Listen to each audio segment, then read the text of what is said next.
구독자 여러분 안녕하세요.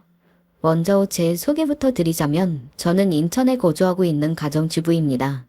남편과 함께 딸아이 하나 키우면서 평범하게 살아가던 중 우리 가족이 당한 기막힌 일을 폭로하고자 여기에 찾아왔습니다. 이렇게라도 제 속풀이 안 하고 넘어가면 너무 답답해 죽을 것 같아서요. 여러분 앞에 솔직한 우리 가족 이야기 모두를 까발릴 테니까 한번 잘 들어주세요. 그리고 정말 그년이 천하에 둘도 없는 나쁜 년이라고 생각하신다면 욕도 같이 해주시고요. 바야흐로 지금으로부터 12년 전 여자 셋 남자 셋은 신촌의 한 주점에 모여 신나게 놀고 있었습니다. 나서라 마서라 마서라 소리 들어간다 쭉쭉쭉쭉.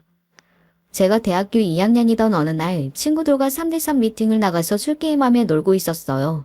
미팅에 나온 상대 남자들은 땡땡 대학교 회계학과 3학년 오빠들이었고요.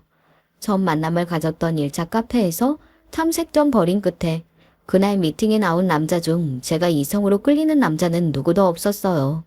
친구들 역시 오늘 나온 남자애들은 영 재미도 없고 그저 그렇다 라고 하면서 그저 하루 재밌게 놀고 헤어지겠다고 모두 입을 맞춘 상황이었거든요. 이윽고 모두 헤어지는데 한 오빠가 나와 집이 같은 방향이라며 같이 가자고 해서 함께 버스를 탔죠. 나도 버스 운전이나 해볼까? 운전하는 거 재밌잖아. 속으로 버스 기사가 뭐가 재밌는 일이랑 되게 특이한 사람이네 라고 생각하고 별 대꾸도 안 했어요. 그리고 우리 집 근처 버스 정류장에서 내려서 그 오빠는 제 연락처를 물어왔습니다. 전에 사귀던 남자친구랑 헤어진 지 얼마 안 됐거든요. 그래서 아직 다른 남자를 만날 상황이 아니네요.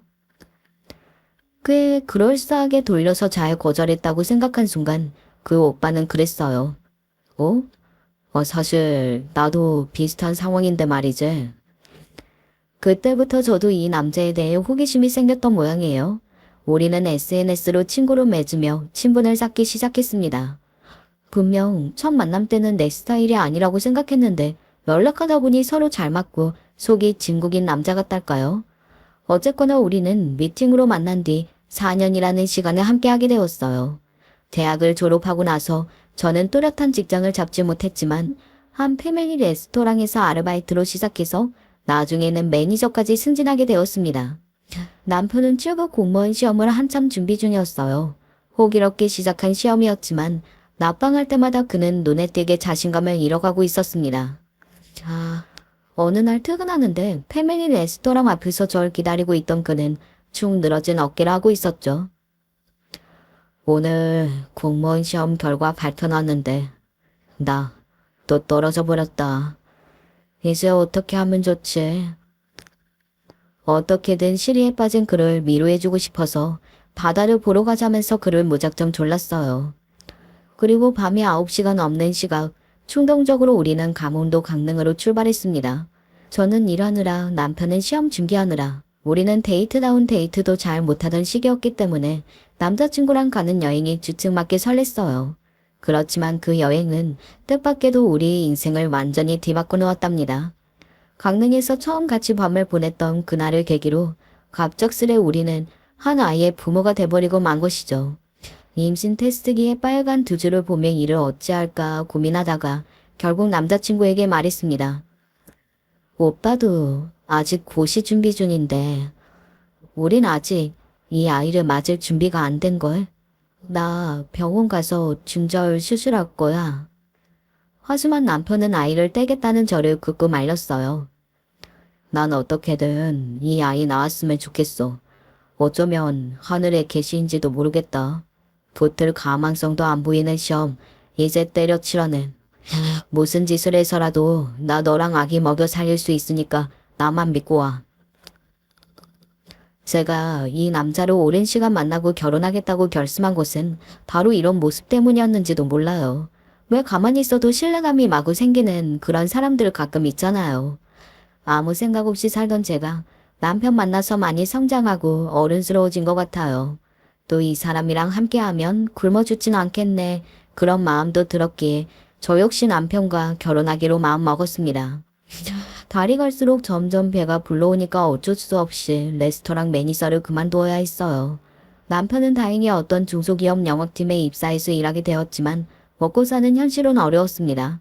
대졸자 신입이니까 세금이랑 공제 다 떼고 나면 손에 남는 월급은 약 200만 원 정도였거든요.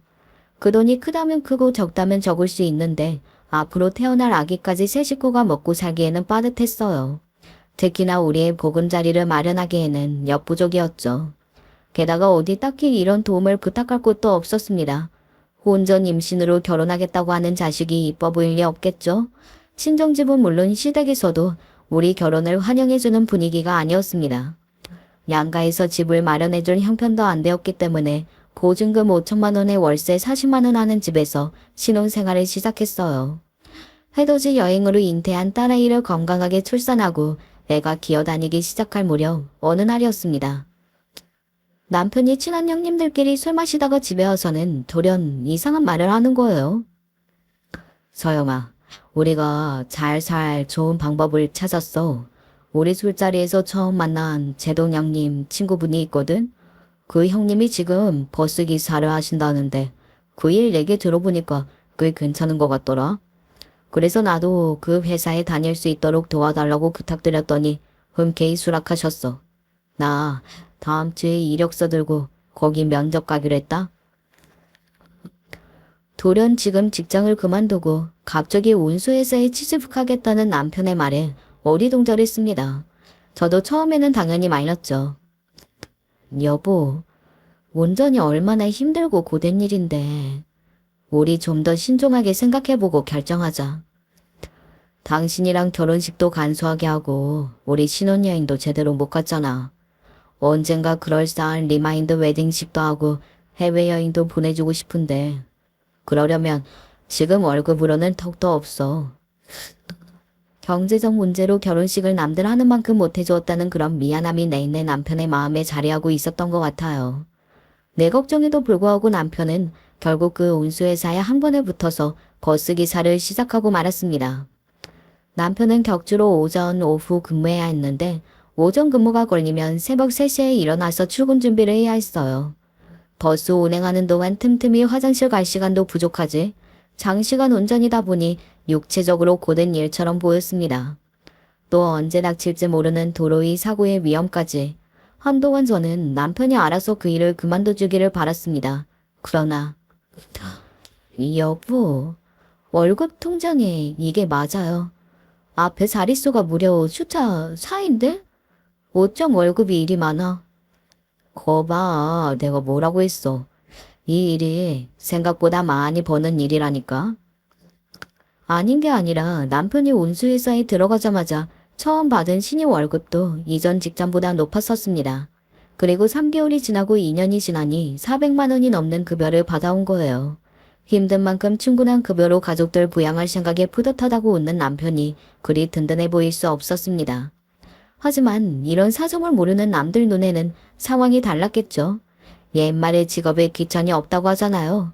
아마 이런 말이 나오는 건 직업에 귀한 것, 천한 것이 따로 있다고 급을 나누는 사람들이 많기 때문이 아닐까 싶습니다. 사정을 잘 모르는 사람들은 기술 없고 학력이 모자라니 운전 같은 일이나 한다는 인식이 있는데 그 점이 참 아쉬웠어요.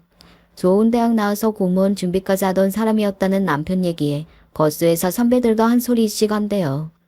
넥타이 매고 펜대 굴리는 일이라 하지 뭐하러 이렇게 천대받는 일 하냐고요. 하물며 그런 자식을 바라보는 부모님은 어떻겠어요. 남편이 직업을 바꿀 때 반대가 심하셨던 시어머님은 아주 오랫동안 남편만 보면 애달파하셨어요. 제 저래봬도 어릴 때 동네에서 신동소리 꽤나 듣던 놈이야. 누가 가르쳐주지 않았는데 혼자 한글 깨치고 글을 읽었거든. 그런데 그런 애가 저렇게 버스기사나 하게 될지 누가 알았겠냐. 어휴 답답해. 저도 나중에 들었는데 남편은 군 시절 운전병 했을 때부터 운전이 좋았대요. 요즘 버스기사 일도 예전보다 훨씬 좋아졌답니다. 세상 사람들 편견이나 어려운 부분은 있어도 월급도 높고 자기 일 만족하며 잘하고 있었으니까 너무 걱정 마세요. 그리고 저는 얼마 전 남편과 있었던 일화를 어머니께 얘기해 드렸어요. 남편이 평소 퇴근 시간보다 일찍 집에 들어온 날이었습니다. 여보, 나왔어. 당신 저녁 준비하기 귀찮지? 우리 오랜만에 치킨 배달해 먹을까? 야, 완전 잘 됐다. 오늘 가게 일이 엄청 많아서 나 좀 무리했거든. 안 그래도 몸에 기운이 하나 없어 저녁 차리기 귀찮았는데. 치킨. 와, 오늘 치킨 맞는다. 근데 아빠, 이렇게 일찍 퇴근하기도 해요? 어린 딸도 신나서 나와 같이 올라올라 짱구춤까지 쳐댔습니다. 치킨 얘기에 신이 난 모녀가 아주 춤바람까지 났구먼. 오늘 버스 승객 중 한 명이 버스 바닥에 그만 오바이트를 했더라고. 그걸 보자마자 타고 있던 승객들을 뒤따라오는 버스로 보내고 오바이트 한 곳에 일단 물 뿌리고 회차해서 대대적인 청소를 했지. 사람이 한번 토한 냄새는 한 2, 3일 동안 창문 다 열고 빼야 할 만큼 아주 독하거든. 근데 운행할 만한 대체 버스가 오늘따라 없다는 거야. 그래서 그대로 좀 일찍 퇴근했지. 웬일이야? 버스에다가 사람들이 토를 다해. 별일 다 있구나 정말. 그분이 뭐 그러고 싶어서 그랬겠어. 어쩔 수 없었겠지. 결과적으로는 민폐지만 그래도 그런 승객들은 양반이야. 타자마자 짜증내는 사람이나 나를 자기 분풀이 대상으로 보고 성내며 욕하는 사람들도 있지. 아, 열받아. 나 같으면 그런 진상들 태우고 바로 경찰서로 가겠어. 그렇지 않아? 그 사람들도 버스 타기 전 어디서 똥물 뒤집어 쓰고 화풀 길이 없어 그런가 보다 해야지 뭐. 먼저 그런 손님들이 무례하게 굴더라도 허허 점잖아 보이는 분이 말씀이 거치시네요. 오늘 뭐 일진이 안 좋았어요? 이렇게 내가 웃어 보이면 대부분은 스스로 민망해하고 미안했다며 사과하는 사람도 있거든. 내가 어떻게 대처하느냐에 따라서 좋은 사람도 진상이 될 수 있고 진상도 좋은 사람 되는 법이더라고. 남편이 얼마나 자랑스럽고 훌륭한 버스기사인지 어머니께서 아셨으면 하는 마음으로 이렇게 이야기해 드렸습니다. 어머님, 이렇게 남편이 참 승객들한테 고살처럼 잘해요. 저도 가게에서 일하다 보면 별의별 진상 손님 다 구경하지만 남편처럼 하기 쉽지 않거든요. 그래, 우리 아범이 또 그렇게나 성실하고 착해요. 나도 머리로는 알겠는데 그런 아들 보는 늙은 어미 심정은 또 그렇구나. 어머니, 그거 아세요? 의사도요, 보기만큼 그렇게 좋은 직업은 아니래요. 본인에게는 일이 엄청 스트레스고 힘들고 그런 일이라 안 좋은데 그 의사 아내나 자식들만 의사의 높은 연봉 덕을 보고 좋다는 혜택을 다 받는다고 하대요. 저한테만 넌지시 내비치는 어머님 속상한 심정이야. 저도 이해가 가요. 처음 남편이 버스기사 할 때 누구보다 반대하고 걱정했던 건 저 역시 마찬가지니까요. 하지만 밉살스럽게 우리 대화에 끼어들고 내 말을 조롱해대는 한 사람이 있었습니다. 바로 2년 전 결혼해서 들어온 동서였어요. 지나가는 개가 다 웃겠네. 형님이 말씀을 하도 웃기게 하니까 웃음을 못 참겠어요. 어디 될 직업이 없어서 의사를 버스기사에 비유하시는 거예요. 처음 제가 결혼하고 시댁에 들어와서 느낀 일이 있었어요. 모든 시댁 사람들이 나쁜 것은 아니구나 하는 것이었죠. 주변에서 들어온 무서운 시댁, 여기 유튜브에서 듣는 숭악한 그런 사람들이 아니어서 안심했습니다. 그런데 정작 동서가 시댁에 들어오고 나서부터 제 시집살이가 시작되고 만 것이었죠. 여러분은 들어보셨나요? 동서 시집살이. 아니, 그냥 말이 그렇다는 거지. 큰아들 고생한다고 안타까워하시니 그저 드리는 말씀이지 뭐. 아무리 그래도 그렇죠. 의사는 너무 멀리 가신 거 아니에요? 듣는 내가 다 얼굴 화끈해지고 민망하네 글쎄. 그래, 알겠다고. 내 말 실수야. 됐지? 그런데 오늘따라 동서 왜 그렇게 말끝마다 가시가 돋친 거니? 걔가 그러는 거야 뻔하죠. 아마 주말에 쉬고 싶은데 오전부터 시댁에 불려와서겠죠 뭐. 아닌 게 아니라 그날 동서는 시댁에 들어오는 순간부터 짜증을 팍 냈었습니다. 어느 겨울 빙판길에서 한번 넘어지신 뒤로 시어머님의 허리는 급격히 나빠지셨어요. 디스크와 척추관 협착증으로 시어머니를 병원에 모시고 가야 한다거나 김장이나 대청소 등 집안일에 우리 일손이 필요해서 부르시곤 했어요. 어느 집 며느리가 시대고추를 반기겠냐마는 그래도 그럴 만한 사정이 있어서 부르시면 어쩔 수 없는 거 아니겠어요. 평소에도 자식들에게 부담 주기 싫어하시는 분이기에 두 자식들 돌아가며 공평하게 부르고 또 와서 일하면 고생했다고 밥 사주시거나 용돈 등으로 마음을 잘 표현해 주시거든요. 그러니까 서로 좋게 좋게 이왕 할 효도면 좀 좋은 마음으로 하면 얼마나 좋겠어요. 하지만 동서는 자기 기분만 우상인 사람이라 제 기분 틀리면 저렇게 저한테 화풀이까지 하거든요. 나도 사람인데 봐주는 것도 하루 이틀이지. 위아래 없는 동생에게 악감정이 쌓여만 갔어요. 형님은 전업주부라 절 이해 못하겠지만 직장인은 주말이 보약과 같은 시간이에요. 평일에 숨가쁘게 달리다가 주말에 겨우 잠 좀 자고 체력 회복해야 하는데 이렇게 불려오면 어느 며느리가 좋아하겠어요? 어머님도 오죽하시면 우리를 부르겠냐. 어차피 여기까지 온 거 좀 웃는 낯으로 잘 도와드리고 가자. 응? 그리고 나 전업주부 아니야. 시연이 낳고부터 쭉 하루 6시간씩 일하는 사람이라고. 그거야 그냥 반찬값이나 벌겠다고 아줌마들 파트타임으로 하는 부업이겠죠. 몇 푼이나 벌겠다고 형님은 그런 일까지 하세요? 하긴 아주버님 직업 때문에 생활비가 많이 쪼들리겠구나. 무슨 소리야. 우리 시원아빠 동서 생각보다 훨씬 많이 번다고. 인천시랑 운수회사가 공동으로 하는 중공영재 회사라서 중공무원이나 다름없다니까? 알지도 못하면서 동서 내 남편 무시하지 마. 그래요. 알겠다고요. 그렇다고 멀쩡한 회사 다니는 우리 부부와 비교하지는 말아주세요. 우리야말로 진짜 맞벌이지. 월세집 벗어나시려면 뭐 형님네도 열심히 한번 해보세요. 정말 그 웃음소리가 어찌나 기분이 나쁘던죠. 자기들은 뭐 서울에 아파트가 있는 것도 아니면서 무슨 우월감이래요. 더워서 친정에서 받은 돈과 서방님 모은 돈 합쳐서 겨우 전세로 인천에 아파트 살면서 별별 요새를 다 떤다니까요. 하여간. 이렇게 동서는 말끝마다 내 남편 직업 무시해 또 우리 돈 없다고 막 불쌍하다 여기는 것 같고요. 우리 가끔 살면서 그런 지랄년들 만나잖아요. 어디서든 자기가 최고여야 하고 남은 깎아내리기 바쁜 인성 지랄 맞은 여자들 말이죠. 내 하나뿐인 동서가 딱 그 짝이었습니다. 하지만 세상에는 정의가 살아있고 못된 것들은 꼭 그 대가를 치르고 마는 법이죠. 그 일이 있고 몇 달 뒤 동서가 다니던 회사에서 잘렸다는 소식을 듣게 되었어요. 본인 말로는 명예 퇴직 조건이 좋아서 목돈 받고 나온 거라고 둘러댔지만 서방님 얘기 들어보니 회사 사람들에게 미움받고 당 강제로 퇴사당한 거더라고요. 와이프가 같은 팀 여직원 중 한 명 놓고 왕따 비슷하게 분위기 만든다고 인사팀에서 징계 먹은 적이 있었어요. 거기에다가 요번에 일하다가 좀 큰 실수를 했나 봐요. 회사에 손해를 끼친 것은 물론 평소에도 조직 분위기를 와해해 왔다며 퇴직금이라도 받고 싶으면 조용히 제 발로 나가라고 팀장이 따로 불러 얘기했답니다. 자존심 든 여자인데 이런 일 당하고 나서부터 얼마나 분한지 불면증까지 얻었어요.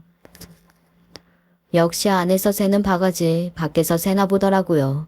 회사에서도 남 깔아뭉개고 업신여기다가 회사에서 도리어 자기가 쫓겨나올 줄은 몰랐겠죠. 이래서 평소에 사람들에게 어떻게 하고 사는지 중요한 법인데요. 안 그렇습니까 여러분? 동생의 퇴사 소식을 듣고 처음엔 저 속으로 엄청 고소하다 했습니다. 진짜 아주 깨소금 맛이었거든요. 그런데요. 저도 남의 불행 보고 그러면 안 되는 건데 그 일은 나에게도 큰 영향을 미치고 말았습니다. 전에는 동서가 단지 남 깎아내리게 바쁜 사람이었다면 이제는 사사건건 악독하게 말하고 히스테리까지 부리는 그런 무서운 사람이 되고 말았거든요. 세상에 우리 시연이가 장난감 다 정리했어? 어린 것이 어쩜 그렇게 하는지마다 똑 부러지니 안 그러냐?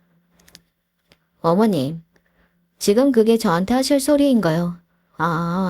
둘째 너는 애 하나도 못 낳고 있다. 뭐 그런 의도로 차별하시는 거냐고요? 혼전 임신이 뭐 그리 대단한 벼슬이라고. 딸아이가 들을 것 재빨리 아이 귀를 막고 다른 방에 데려다주고 동서에게 화가 나 따졌습니다. 동서, 말 좀 가려서 해. 그런 말을 왜 애 앞에서 하는 게 좋겠니? 저거 봐요. 형님도 자기 자식 들을까 걱정하고 조바심 내는 거 보라고. 본인도 혼자 임신이 수치스러우니까. 이렇게 말도 안 되는 히스테리를 부리는 사람을 어떻게 감당해요. 진짜 남 같으면 딱 인연 끄고 얼굴 안 보고 살면 그뿐인데 가족이랍시고 저런 사람하고 어떻게든 지내하니 솔직히 답답했죠. 그냥 그렇게 동서의 생지랄을 넘기고 받아주기도 하고 그렇게 어찌저찌 지냈습니다. 찬바람이 부는 어느 날 시어머님의 호출이 왔어요. 시어내미야, 이제 김장철 돌아온 거 알지? 그럼요. 저 일하는 마트에서도 요즘 김장철 특수로 엄청 바빠졌어요. 우리는 김장 언제 할까요, 어머님? 안 그래도 다음 주쯤 할까 하는데 넌 이 시간 괜찮으냐? 조석으로 찬바람 부니까 내 허리 통증이 더 심해서 진통제 없이는 못 버텨. 이번 김장에서 난 아예 몸을 못 쓸 것 같고 우리 며느리 둘이서 좀 해줬으면 싶은데. 그렇게 시댁에서 김장하기로 약속한 날 하필이면 그날따라 손님이 몹시 들이닥쳐서 제 퇴근이 늦어지고 말았어요.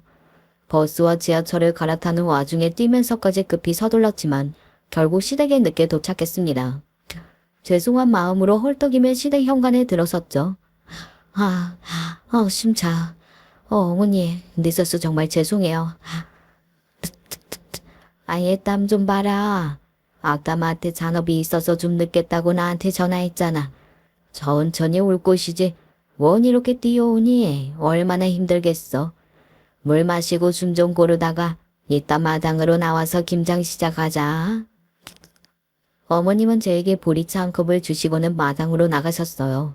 보리차 마시고 입고 있던 외투를 걸기 위해 거실 옷걸이로 향하는데 그곳에 동서가 팔짱 끼고 서 있더군요. 내가 들어올 때부터 거기 있던 모양인데 왔냐는 인사이나 기척도 없이 그러고 서서 날 보고 있었다니. 그러고 있는 동서가 너무 소름 끼쳐서 대충 말 건네고 나오려 했습니다. 언제부터 거기 그러고 섰어? 방금 어머님 마당에 나가셨다. 동서도 이제 나와. 나가긴 어딜 가. 나한테 사과부터 해야지. 뭐? 사과? 동서, 나한테 지금 반말하는 거니? 뭐, 형님 대접받고 싶으면 형님답게 좀 굴어야지. 너늘이라고 딸랑 둘인데 혼자 일 핑계대고 늦으면 나보고 다 하란 속셈 아니냐고. 그런 거 아니야. 진짜 마트 일이 늦어서. 이년아, 마트에서 일하는 게 요새냐? 늦은 너 때문에 내가 일을 더 하잖아. 갑자기 그때 동서 그녀는 자기 오른손을 휘둘렀습니다. 그 손에 제 옆 얼굴을 얻어맞았는데 그 충격에 기우뚱하던 제 몸은 중심을 잃고 넘어지고 말았어요. 뒤이어 찾아오는 안면의 극심한 고통과 더불어 끈적하고 기분 나쁜 느낌이 코에서 흘렀습니다. 아마 넘어지면서 선반에 코를 박고 코피가 나버린 것 같아요. 이 말도 안 되는 상황에 어리둥절하던 것도 잠시 곧이어 들리는 찌르는 듯한 비명소리가 들렸고 전 그쪽으로 얼굴을 돌렸어요. 엄마. 그리고 거기에는 내 어린 딸이 우뚝 서 있었습니다. 놀라움과 공포로 안 그래도 동그랗고 큰 눈이 더욱 커져버린 내 아이. 시댁에서 놀고 있던 딸이 하필 동서와 내가 그 난리를 치고 있는데 근처에 있었던 거예요. 자기의 엄마가 맞는 모습을 똑똑히 보고 말았으니 애가 얼마나 놀랐겠어요.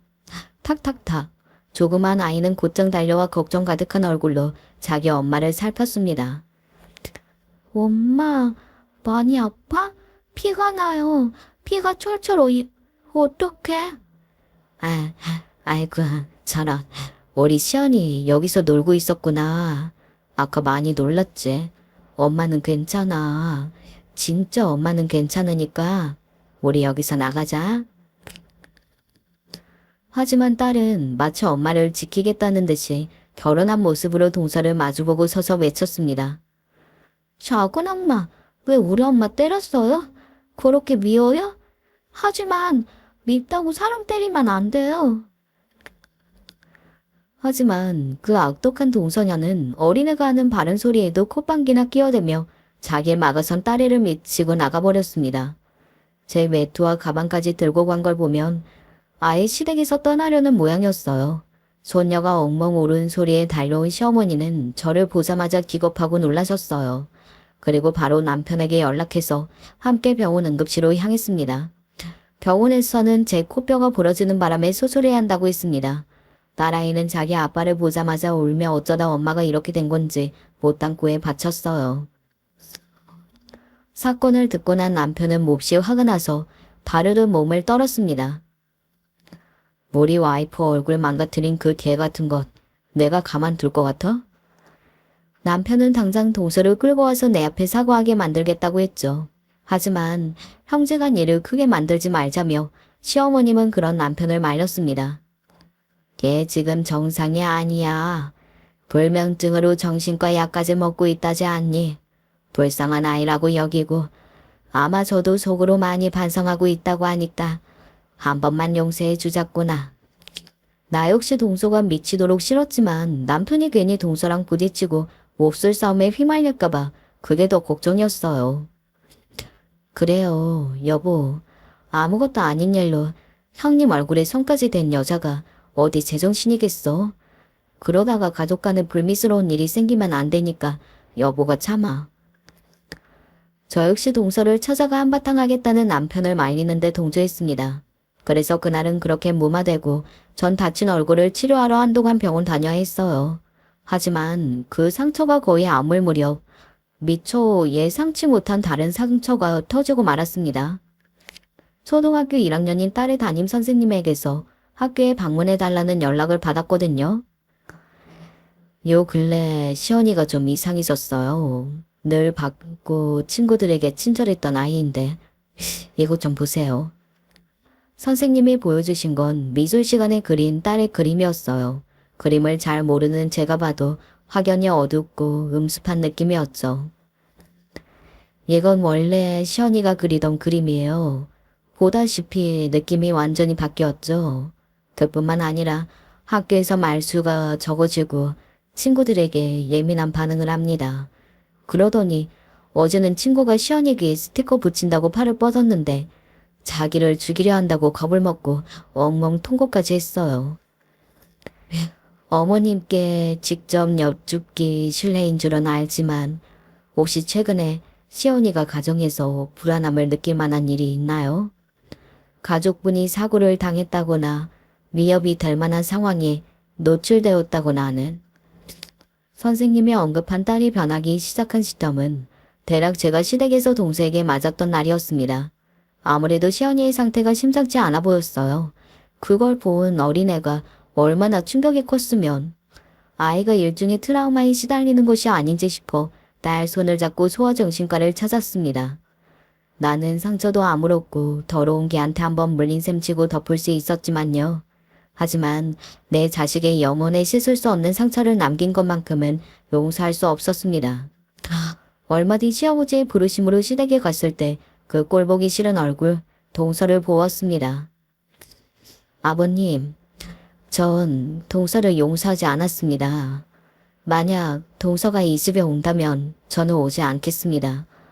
쟤를 다시 보고 싶지 않고요. 내 딸에게는 더더욱 보여줄 수 없어요.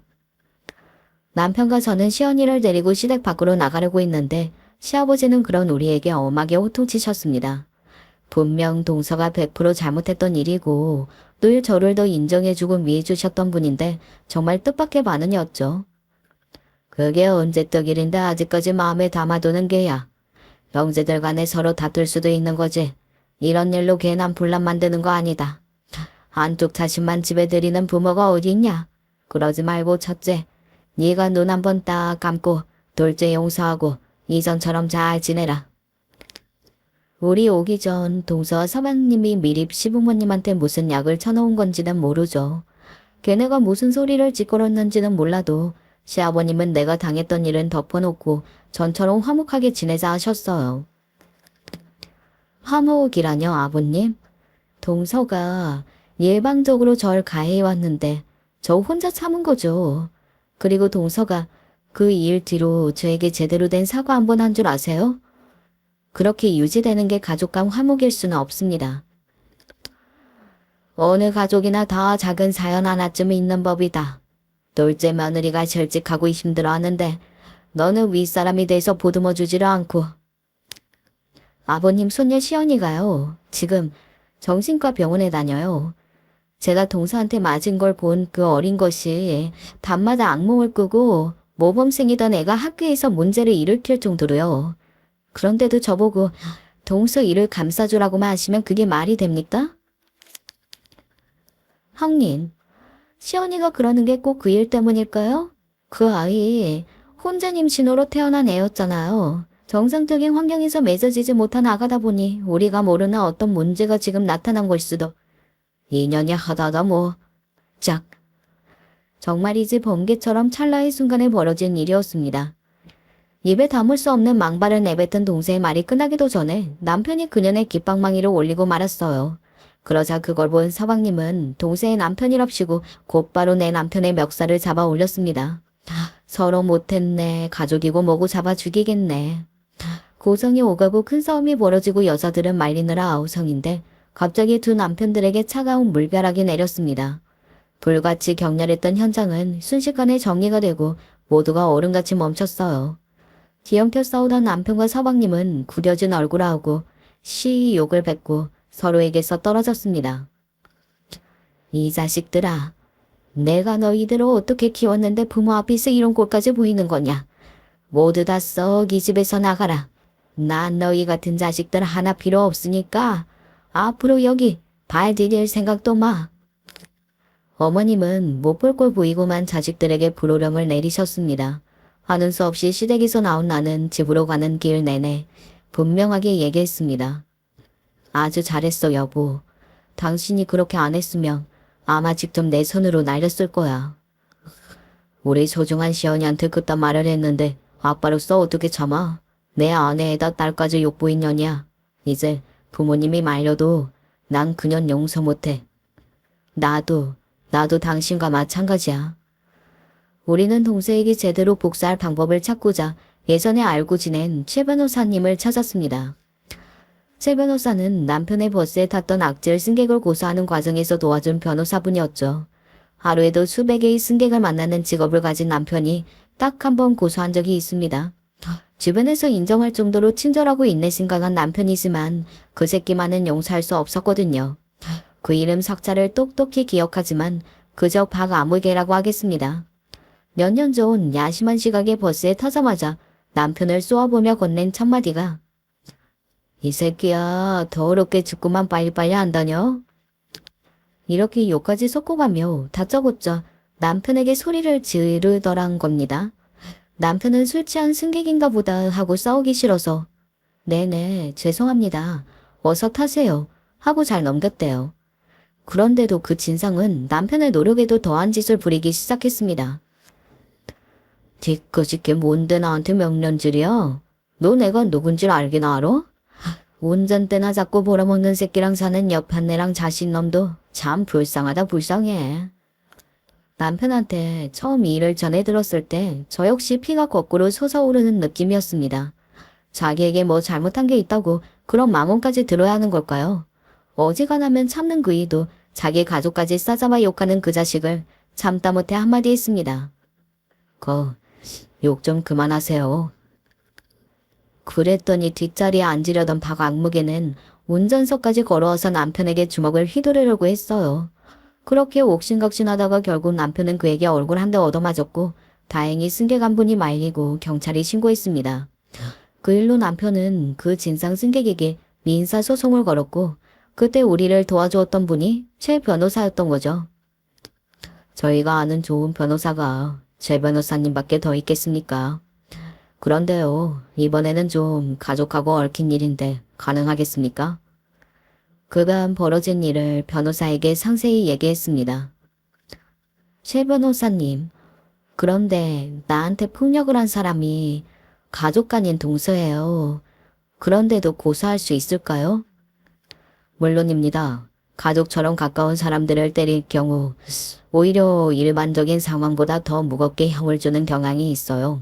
게다가 따님이 그걸 본 충격으로 정신과까지 다니고 있다고 하니 충분히 고소하고 그에 대한 피해를 받아낼 수 있는 상황이죠. 그렇게 변호사와 상담하고 나오면서 한 가지 걱정스러운 생각이 들었습니다. 나도 동생에게 죗값 치르게 하고 싶은 마음이야. 그런데 여보, 법정 싸움까지 간 걸 아시면 과연 아버님 어머님이 가만 계실까? 물론 부모님은 당신들 입장에 따라 행동하시겠지. 하지만 그렇다고 한들 부모님 때문에 당신하고 시연이를 그렇게 둘 수는 없어. 이제 누구도 남편의 결심을 멈출 수 없었습니다. 동서 앞으로 고소장이 날아가자 싸운 뒤로 사과에 연락 한 번 없던 곳이 나에게 전화를 했어요. 그년 목소리 듣는 것도 소름 끼치는 나이입니다. 당연히 차단하고 안 받았죠. 그랬더니 이렇게 문자 하나만 보내고 말더군요. 그날 나 때문에 다친 것은 미안하게 생각합니다. 가족 간에 이렇게까지 끝장 보지는 말죠. 이딴 글을 사과라고 보냈더니 문자를 보니 더욱 분노가 솟았습니다. 인연은 인성개조가 필요합니다. 바로 채찍질을 통해서 말이죠.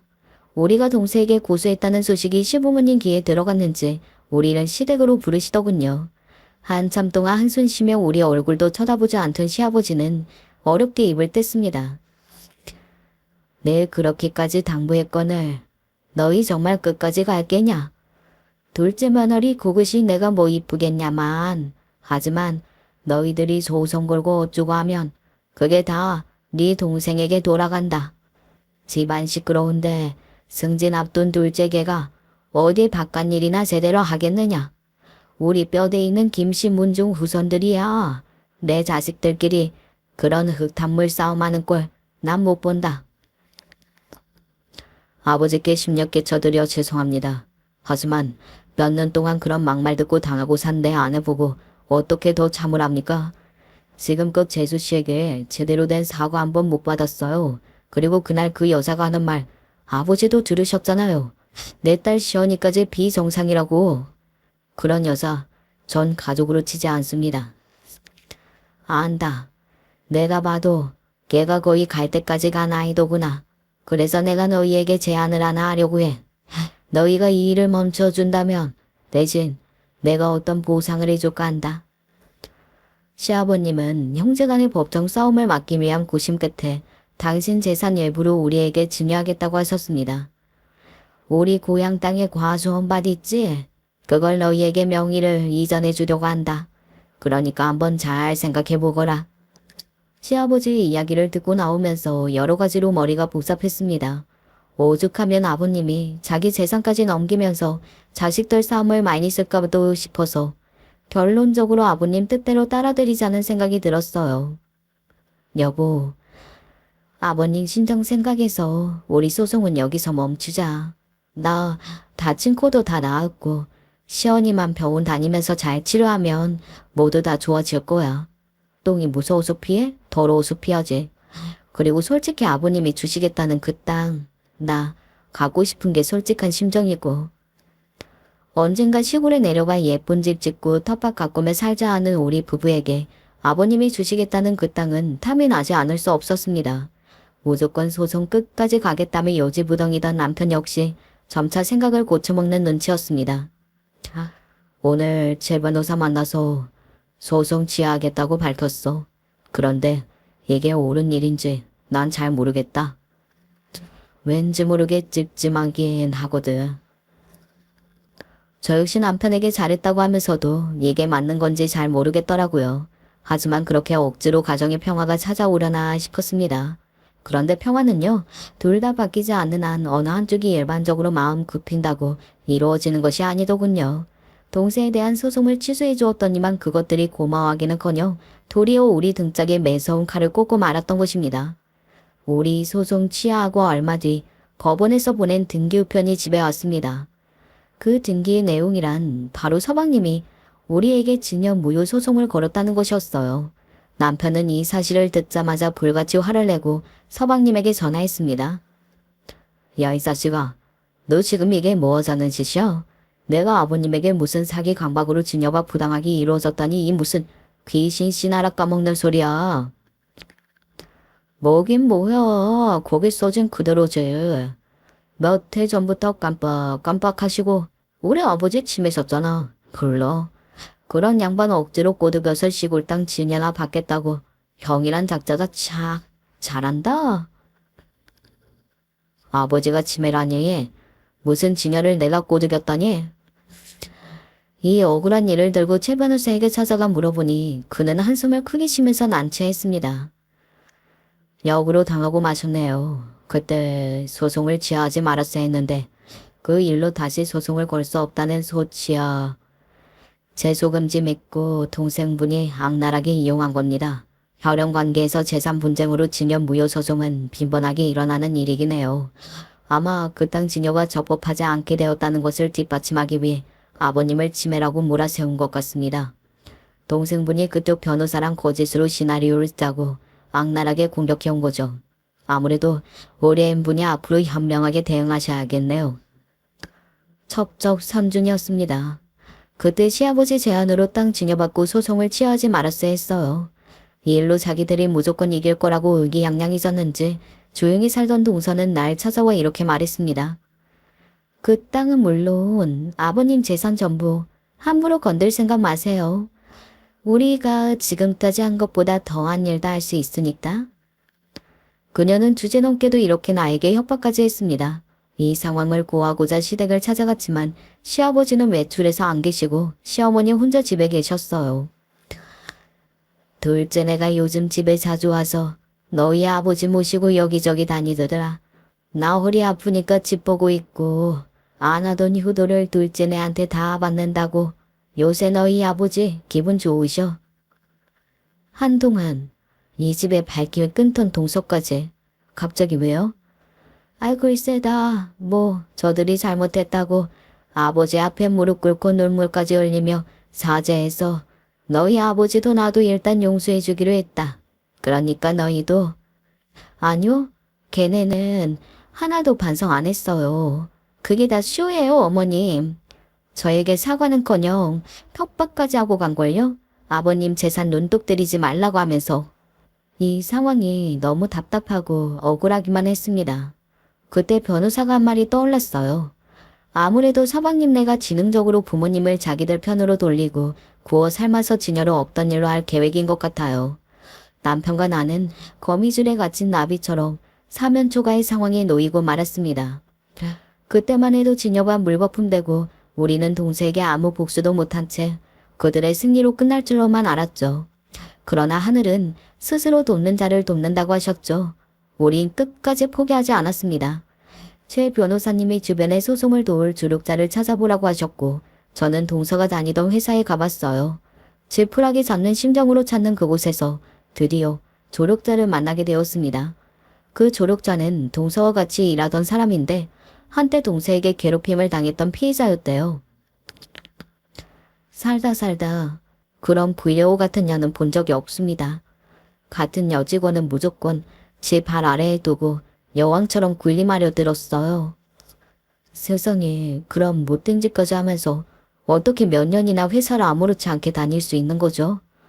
다른 사람들은 전혀 눈치채지 못했나요? 모르긴요. 다들 알 만큼 대놓고 왕따시키고 괴롭히고 있는걸요. 그럼에도 직원 누구도 입을 열 수 없던 한 가지 이유가 있어요.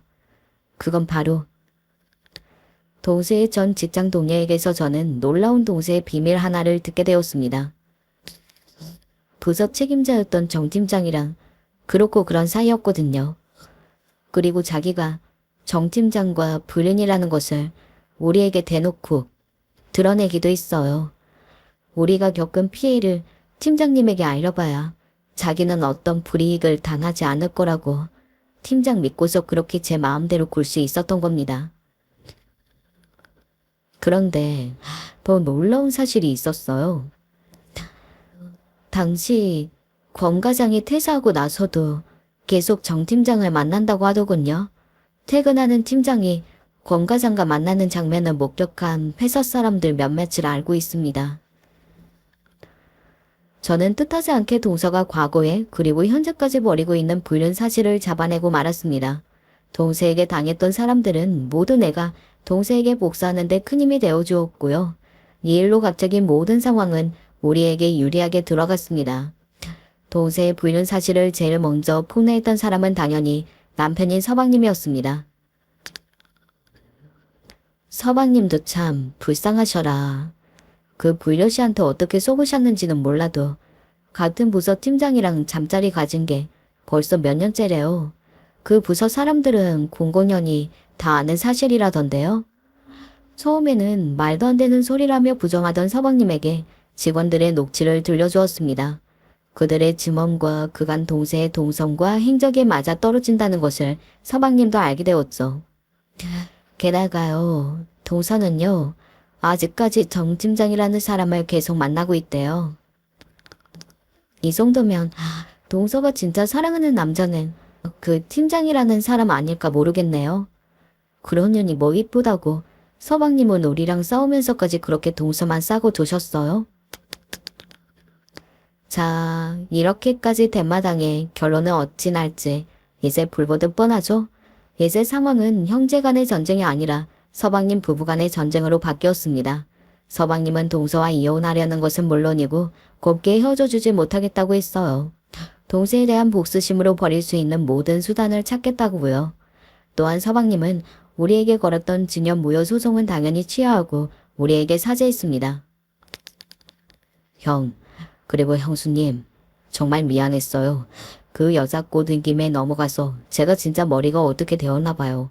우리 가족들을 막대한 그런 여자 뜻에 따라 형한테 소송까지 걸다니 무지렁이 같았던 저를 용서해 주십시오. 동서에게 당했던 날로부터 많은 시간이 흐르고 나서야 진심으로 사과받게 되었죠. 서방님은 끝내 이혼했고 덕분에 동서를 다시 만나지 않을 수 있었습니다. 그거 동서 하나 빠지고 나니까 실에게는 평화가 찾아왔고요. 하지만 이것만으로는 부족했습니다. 이 모든 원흉의 시작, 동서에게서 사고까지 받아야 끝이 나도 나지 않겠어요. 그 여자는 아직 제대로 죗값을 치르지 못했어. 당신에게 제대로 사과할 때까지 내가 할 수 있는 걸 해볼 거야. 남편은 아직 동서를 절대 용서하지 못하겠다면서 작은 꿍꿍이를 벌였어요. 그 계획을 듣고 도리어 남편에게 해가 미칠까 싶어 말렸지만 가만히 당하면 자기네 가족 모두 등신 만드는 꼴이라나요. 자기를 말리지 말라고 하더군요. 우리 남편이 버스 회사를 다니잖아요. 이혼한 동서가 살고 있던 친정 역시 우리와 멀지 않는 동네 같은 인천에 있습니다. 남편은 그 동네로 운행하는 버스 기사님들에게 부탁 하나를 했어요. 우리 집 사정을 들은 기사님들은 모두 흔쾌히 자기 일처럼 남편의 복수를 도와주셨습니다. 그 복수가 어떤 일인가 하니 예를 들어 이런 일들이 동서에게 벌어지기 시작한 거죠. 동서가 외출하려고 동네 버스를 타면 그 버스 기사님은 동서의 얼굴에 대고 말합니다. 아이고, 사람이 어째 그랬담. 아정을 아주 풍비박산을 내고서 거기 한 직장 다니는 남자랑 바람까지 피다니 그게 어찌 사람으로서 할 짓이냐고. 안 그래요? 아저씨, 지금 나보고 들으라 하는 소리예요? 어디서 뭘 듣고 멀쩡한 사람 오해하는 거야? 누가 아줌마 얘기를 하고 있어? 내가 아는 버스기사가 해준 이야기 듣고 혼자 중얼거리는 건데 왜 자기가 열받아서 그런다. 그년 아주 묵사발을 만들 여자라니까. 이렇게 동서 들으라는 식으로 욕을 하고선 혼잣말이라고 둘러대니 동서는 억울하지만 뭐 어떻게 반박할 수 없는 거죠. 동서뿐만 아니라 동서의 가족, 남동생이나 부모님 모두 마주칠 때마다 기사님들은 같은 식으로 사람들 앞에서 면박을 다 주었습니다. 몇 번인가 동서의 가족들이 버스 회사에 와서 이 일로 항의한 적도 있었대요. 그런데 말입니다. 하시는 말씀들이 좀 이상하네요. 거기 아줌마가 뭐 바람 피고 누구 때리고 그런 일들을 어떻게 우리 기사님들이 알고서 그 앞에다 대고 짓거린다는 것이오. 또 당신들이 전화로 항의해서 기사님들한테 물어보니까 어디서 들은 소리를 혼자 중얼댔는데 당신들이 불같이 화를 냈다더고. 그래서 도리어 우리가 당신들에게 진상승객으로 신고할 참이었지. 당신들 정신에 어디 문제 있는 거 아닙니까? 우리가 당신들을 개인적으로 아는 사이도 아닌데 뭘 어쨌다고 그러는 건지 원. 이렇게 딱 잡아떼고 도리어 버스 기사에게 화내고 정신적 피해 줬으니 경찰에 신고하겠다 나오니까 동선의 사람들도 뭐 할 말이 없는 거죠. 어디 뚜렷이 자기들의 해한 증거가 있는 것도 아니고요. 이런 일 몇 번 당하고 나니 그 사람들이요. 이제 아예 버스 이용도 못하고 살더랍니다. 그렇죠. 죄를 지은 사람들이 불편해하고 남들 이목 무서워 피해 다니는 그것이 우리가 말하는 악인의 말로 아닙니까? 별거 아닌 걸로 보여도 이 복수가 성공하자 남편과 저는 이제야 발 뻗고 편히 잘 수 있겠다는 마음입니다. 제 이야기가 흥부놀부 같은 전래동화 못지않은 권선징악을 보여주는 것 같지 않으세요? 평소 밤에 딸이 잠들 때까지 곁에서 저는 동화책을 읽어주곤 했는데요. 어느 날인가 책 이야기 대신 동서 이야기를 꺼냈습니다.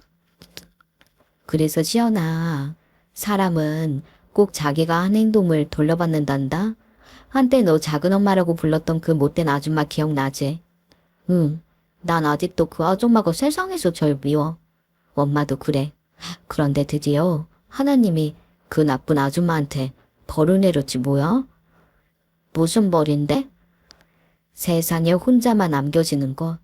누구 한 사람도 자기를 도와주거나 곁에 남는 사람 없이 나를 욕하고 미워하는 사람만 가득한 그런 벌. 만약 그런 일을 당한다면 시연인 어떨 것 같아? 난 너무 싫어. 엄마, 그건 너무 무서운 일이잖아. 맞아. 어쩌면 그게 사람에게 가장 끔찍한 형벌일 수 있어. 그 아줌마는 너무 많은 사람들을 괴롭히고 상처 주며 살았기 때문에 그 대가를 지금 돌려받는 걸 수도 있어. 그러니까 엄마랑 아빠도 그리고 우리 시연이까지 그런 벌 받지 않도록 착하게 살자. 내 말에 따른 그 똘망똘망한 눈으로 스스로 다짐하는 모습이 보입니다. 때로는 직접 겪은 경험이 교과서나 책보다 더 강한 교훈을 얻을 수 있는 것 같아요. 여러분, 지금까지 제 동서였던 악녀와 얽힌 이야기 어떻게 들으셨나요? 그런 사람 하나 집에 들이니 모든 가족이 불행 속으로 빠지는 건 시간 문제더라고요. 그러니 여러분께서도 그런 일 당하지 않도록 조심 또 조심하시길 바랍니다. 그럼 저는 여기에서 작별 인사 드릴게요. 안녕히 계세요. 안녕하세요. 환갑 넘은 평범한 아줌마입니다. 제가 이곳에 사연을 쓸 줄이야 꿈에도 몰랐습니다. 얼마 전 제 인생의 마지막 중대한 결정을 했답니다. 그 결정에 대해 한번 이야기해보고 싶어 이렇게 사연을 쓰게 되었어요. 글 솜씨는 부족할지 모르지만 끝까지 들어주세요. 아무리 마음 두기 힘든 냉정한 남편이라고 하지만 굳이 있는 쪽과 없는 쪽 하나만을 고르자면 있는 게 100번은 나았습니다. 남편과 결혼을 하기는 했지만 사랑해서 결혼한 것은 아니었어요. 그러다 보니 여느 부부처럼 사랑으로 지낸 적은 없었습니다. 게다가 남편은 무척이나 가부장적인 사람이었죠. 자기 말이 법이고 가족 모두가 자기 말을 따라줘야 했어요. 아니 휴지가 남아돌아. 대체 휴지를 몇 장씩 쓰는 거야? 이 집에 돈 버는 사람 돈 쓰는 사람 따로 있어? 다들 앞으로 휴지 아껴서 사용해. 당신은 애들한테 주의 안 주고 뭐 하는 거야? 집안에서 옆한 내가 하는 일이 애들 보는 일인데 그거 하나 단속 못해? 앞으로 내가 두고 볼 거야. 아? 네, 알겠어요. 조심할 테니 이제 그만해요. 애들도 피곤해요. 거기다 뭐든 심하게 절약하고 보는 기질이 있어서 그의 성격에 맞추느라 무척 힘이 들었답니다. 엄마가 아버지한테 한마디 좀 하면 안 돼요? 아버지랑 같이 있으면 숨이 막혀요. 답답하다고요. 같이 있으면 매일 명령조로 청소해라, 공부해라, 설거지해라 이러는데 듣다 보면 나도 화나요. 그래, 알겠다. 알겠어. 내가 아버지께 그만 잔소리하라 할 테니 너희들이 이제 그만 들어가서 자라. 자식들은 제가 남편에게 뭐라 한마디 해주길 바랬어요. 허나 막상 남편 앞에 가면 입이 잘 떨어지질 않았죠. 그 다음 남편이 무슨 행동을 할지 무슨 말을 할지 뻔했으니까요. 아니, 그러니까 지금 나보고 자식들 눈치를 보라는 거야? 내가 왜 그래 하는데? 아니, 돈 벌어다 줘, 먹여줘, 입혀줘, 키워줘. 해줄 거 다 해주는데 내가 왜 그놈 눈치를 봐야 하는데? 그리고 그걸 고스란히 전하는 당신도 제정신이야? 여보, 내 말은 그게 아니고 잘 들어봐요. 애들 입장에서 한 번만 생각 좀 해달라고요. 아, 됐어. 듣기 싫고 나 부르지 마. 남편은 제가 한마디 할라치면 버럭 성을 냈고 결국 전 어쩔 수 없이 남편과 자식 사이에 끼어 갈팡질팡하다가 곤란했던 적이 한두 번이 아니었어요. 그렇게 무슨 행동을 하든 남편 눈치 보느라 바빴습니다. 시어머니는 얼마나 까칠하셨는지 저만 보면 잡아먹을 듯 감시하기 바쁘시고 명절마다 온갖 잔소리 해대시고 참 힘들었어요. 그러다가 불시에 두 아들이 중학교에 입학했을 때쯤 남편이 먼저 세상을 떠나고 말았죠. 더 이상 누군가의 눈치를 볼 필요 없다는 점에서는 괜찮았지만 당시 생계 자체를 남편이 벌어오는 돈으로 유지하고 있었기 때문에 저는 당장 아이들과 먹고 살 걱정을 해야 했습니다. 엄마, 우리 이제 어떡해요? 두 아들들의 눈망으로 보고 있으면 걱정과 시름이 머릿속을 하얗게 만들곤 했죠. 돈이 많은 시댁이 절 도와줄 줄 알았지만 그러지도 않았고요. 외려 내가 너 며느리로 받아들이는 게 아니었다. 어떤 점쟁이가 널 집안에 들이면 큰일이 날 거라던데 이게 일이 되는 거냐? 하는 모진 소리를 들어야 했습니다. 아무리 속상해서 하신 말씀이라지만 잊혀지지 않았죠. 허나 그땐 그런 마음의 상처보다 생계가 더 급급했어요. 엄마, 나 배고파. 집에 뭐 먹을 거 없어? 라면 먹기 싫은데. 나도 엄마, 라면 먹기 싫어. 솔직히 평생 집에서 집안일만 하면서 일 한 번 안 해본 제가 갑자기 밖에 나가서 돈을 벌어와야 한다니 맘 맞겠어요. 그렇다고 해서 이렇게 가만히 있으면 정말 말 그대로 손가락이나 빨고 앉아 있어야 할 정도로 집이 가난했기에 저는 어떻게든 밖에 나가서 돈을 벌어와야 했습니다. 그렇게 시작하게 된 게 식당 일이에요. 아무리 고무장갑을 끼고 설거지를 하더라도 손이 거칠거칠 트고 까칠해져 가는 게 매일 몸으로 체감이 되더라고요. 지금이야 다 늙었지만 그때는 저도 나름대로 젊은 여자였는데 그게 얼마나 속상했겠습니까. 애들 재워놓고 혼자 운 적도 많습니다. 그래도 이제 저한테는 두 아들밖에 없는 만큼 얘네라도 잘 먹고 잘 살 수 있도록 키우는 게 저의 마지막 희망이었기 때문에 정말 애들만 보고 일했습니다. 고된 시간이긴 했어도 다행히 애들이 부모 말을 듣지 않는 애들이 아니어서 그런 쪽으로는 고생을 안 했던 것 같아요. 하지만 아무리 애들이 말을 잘 듣는다고 하더라도 현실적으로 살아가는 데 있어서 돈이 없다는 것은 사람을 너무 비참하게 만들었습니다. 엄마, 저 학교에서 수학여행 간다는데. 어? 수학여행? 얼마인데? 그게 10만 원이 넘어. 아니, 뭔 수학여행이 그리 비싸? 아이, 됐어, 가지마. 그냥 공부나 해. 지금 생각하면 참 후회되는 일이 있는데요.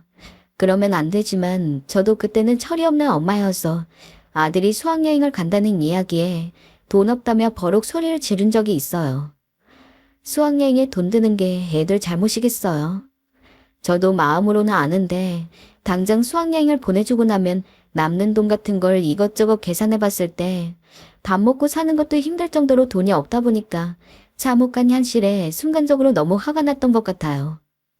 사실 아이들한테 그런 현실을 지어준 게 미안했던 건데 오히려 사과는 하지 못하고 화를 낸 게 가슴에 남았죠. 결국에 아이들 수학여행을 보내주기는 했지만 살면서 그런 일이 또 없었냐고 한다면 분명히 있을 거라는 생각이 듭니다. 그래서 잠들기 전엔 우리 애들이 조금 더 잘 사는 부모, 좋은 부모 아래에서 자랐다면 이런 일도 없었을 텐데 하는 생각을 자주 했어요. 그래도 둘째 아들이 성인이 되고 나서부터는 저도 조금 더 편하게 살 수 있었습니다. 첫째 아들은 딱 고지식하게 공부만 열심히 하는 애였는데 둘째 아들은 그에 비해 좀 더 자유분방했어요. 그리고 어릴 때부터 제가 용돈 한번 제대로 주지 않는데도 어디서 그렇게 돈이 났는지 자기가 필요한 건 본인이 다 알아서 사고 다니더라고요. 처음엔 부모로서 혹시 어디서 도둑질을 하던 게 아닌가라는 생각이 들었어요. 승기야, 너 그 돈은 어떻게 해서 번 거야? 혹시나 훔친 돈이라면 얼른 돌려주게 해야 하기 때문에 조심스레 물어봤죠. 근데 아들은 아무렇지 않게 이야기하더라고요. 엄마, 내가 공부 필기한 거 있잖아. 이걸 사려는 애들이 있어. 그래서 그거 빌려주는 대가로 돈을 받았어. 이게 수익이 꽤 쏠쏠하다니까. 그래. 이걸로 문제집 값도 벌었는데? 엄마, 나 용돈 안 줘도 돼.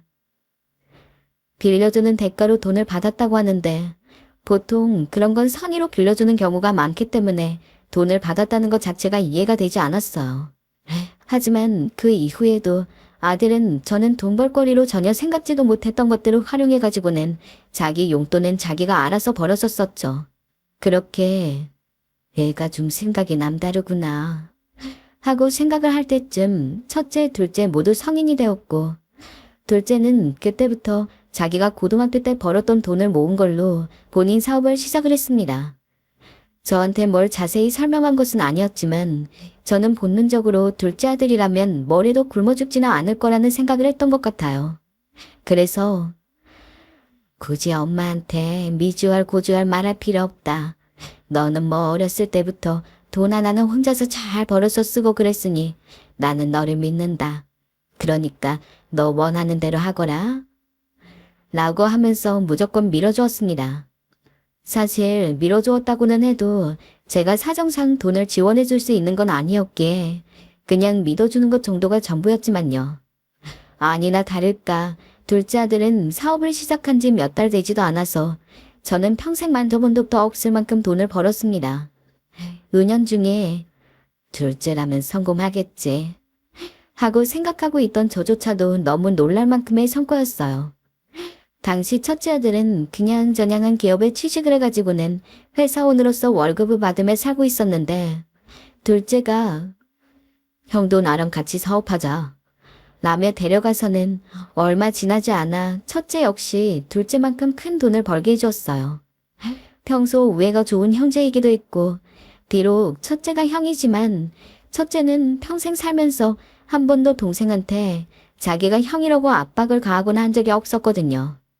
오히려 동생이라 더 챙겨주고 그랬죠. 아마도 둘째도 그런 형한테 고마운 게 있었기 때문에 본인만 잘 되는 것보다는 다 같이 잘 되는 게 좋아서 첫째와 함께 사업을 하고자 했던 거겠죠. 난 진짜 승기가 내 동생이라 얼마나 다행인지 몰라 엄마. 그래, 네가 잘 돼서 엄마도 보기 좋다. 둘째만 잘 됐으면 마음이 좀 그럴 뻔했는데 다행이다. 첫째는 둘째와 사업을 시작한 뒤로 매일같이 둘째 칭찬만 했습니다. 우스갯소리로 둘째가 형을 해야 한다느니 자기는 동생 덕만 보고 팔자 좋게 살고 있다느니 저 역시 웃기는 했지만 그런 첫째 마음이 이해가 되지 않은 것은 아니었습니다. 둘째가 사업을 성공한 뒤로 저도 찢어지게 가난한 생활을 모두 청산하고 제 이름으로 된 집을 얻을 수 있었거든요. 전부 둘째 덕분이었죠. 첫째 역시 둘째와 사업을 시작한 뒤로 이전보다 훨씬 많은 돈을 저축할 수 있었고 그걸 기반으로 좋은 여자를 만나서 결혼했습니다. 그렇게 저는 사실 아들 둘이 성인이 된 이후로는 그냥 용돈만 꼬박꼬박 받으면서 어지간한 집보다 훨씬 더 편하게 살았습니다. 첫째 아들한텐 200만 원, 둘째 아들한테 200만 원. 매달 400만 원씩 받고 살았으니 말 다 했죠. 게다가 생일 때나 명절 같은 때는 아들들이 보너스라고 몇백만 원씩 턱턱 더 안겨주기도 했고. 얘들아, 엄마 이 돈 다 어차피 다 못 쓴다. 그러니 안 줘도 돼. 그냥 니들 써라. 여행도 가고 가족끼리 외식도 좋은 데서 하고. 엄마, 우린 충분히 그러고 있어요. 엄마가 우리 키우느라 고생 많았잖아. 그러니 엄마가 이건 써줘요. 이왕이면 팍팍 써서 우리 행복하게 해주세요. 어찌나 기특한 말을 하던지 제가 괜찮다면서 거부하자 아들들은 억지로 제 주머니에라도 돈을 넣어주며 저런 말을 해주곤 했어요. 그런 아들을 보고 있노라면 지난 힘든 세월이 다 보상받는 것 같았죠. 허나 솔직히 홀몸으로 쓸 데가 없어서 대부분의 돈을 다 저축했습니다. 그리고 어찌됐던 아들들이 힘들게 번 돈을 용돈으로 받는 건데 아무리 부모라고 해도 저축도 안 하고 탱자탱자 사는 건 좀 아닌 것 같았고요. 그러던 어느 날이었어요. 아들 입장에서는 어렸을 때부터 남편의 일혼 후 혼자서 자기랑 동생만 키워온 제가 나이 들어서까지 혼자 있는 게 안쓰러워 보였던 것 같아요.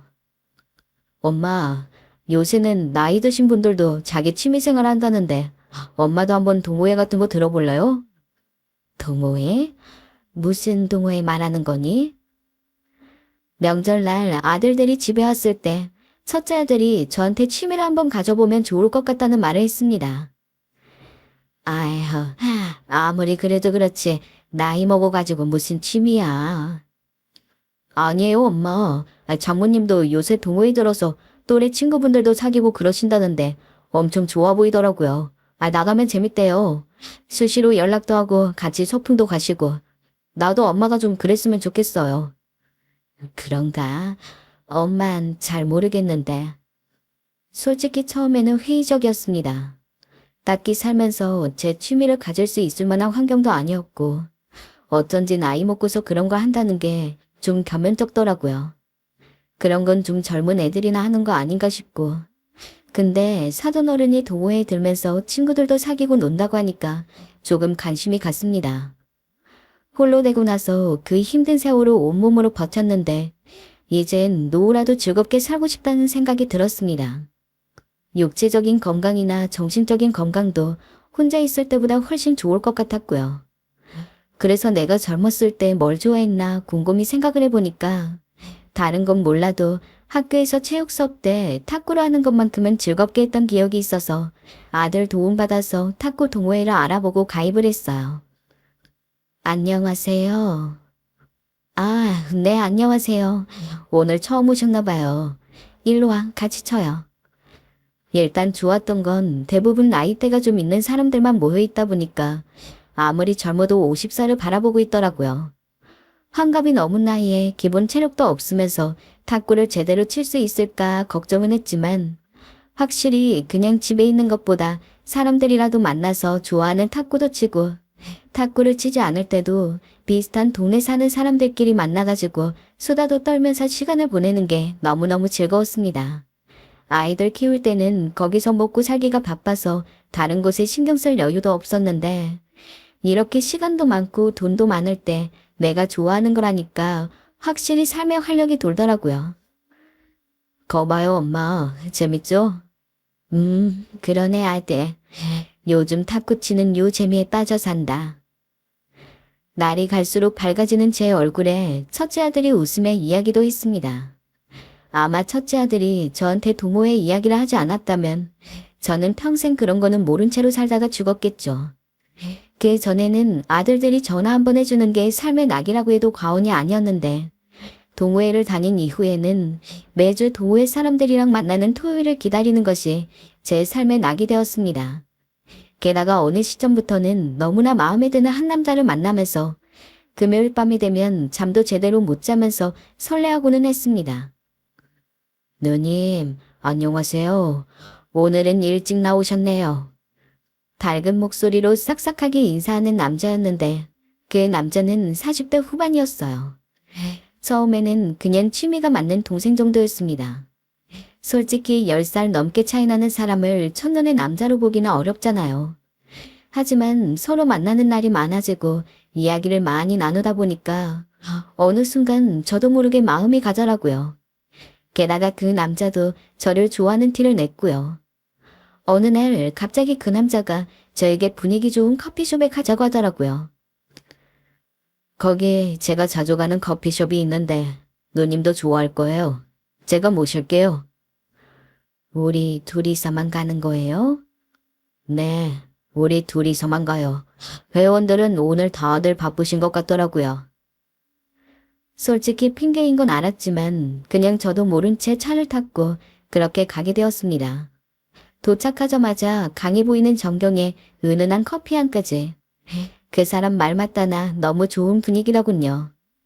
젊을 적 남편이 죽은 이후로 여자로서의 저는 없다고 생각을 했는데 알고 보니까 저도 여전히 여자였던 모양입니다. 이미 나이는 들을 대로 들었지만 마음은 청춘이었죠.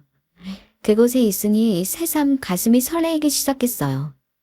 그러다 둘이서 평소와 같은 대화를 주고받고 있던 중 갑자기 그 남자가 불현듯 예상치 못한 말을 꺼내었습니다.